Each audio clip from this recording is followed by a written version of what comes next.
এই আসুন। জি এখানে গায়ে রেখেছেন কেন? সরি, এখানে গায়ে রেখেছেন কেন? এখানে গাড়ি রাখা নিষেধ। আমার বাবা বাইক নিয়ে বের হবে, আপনি গাড়িটা সরান। ও আচ্ছা, আমি যে পাত্রের বাসায় একটা আঙ্কেলকে আসছে, আন্টি এক্ষুনি নেমে যাবে, নামলে আমি সরিয়ে ফেলি। আপনাকে গাড়ি সরাতে বলছি না। আচ্ছা আমি গাড়ি সরাই ফেলবো, তো তোমার বাবা আসলে বাইক বের করবে যখন, তখন গাড়ি সরাই ফেলবো। ওকে আপনি তো সোজা কথার মানুষ না, আপনি এত কথা বলেন কেন? আমার মা যদি এখানে থাকতো আপনার টেঙ্গি ভেঙে ফেলতো। কি করবে? টেঙ্গি ভেঙে ফেলতো। তোমার আম্মু টেঙ্গি দিয়ে ফেলবে? কি নাম তোমার? এসব এশাল।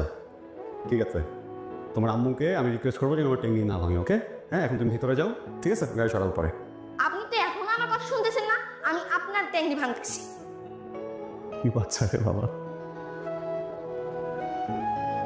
গাড়ি ছাড়। সরি সরি সরি, আমি সরাচ্ছি গাড়ি। Sorry sorry. আরে কি হয়েছে? তুমি এমন করছো কেন? ইটস ওকে, জাস্ট বাবু তুমি আবার এরকম করছো? তোমাকে সবাই তুষ্টি ছেড়ে ডাকতে। সরি বলা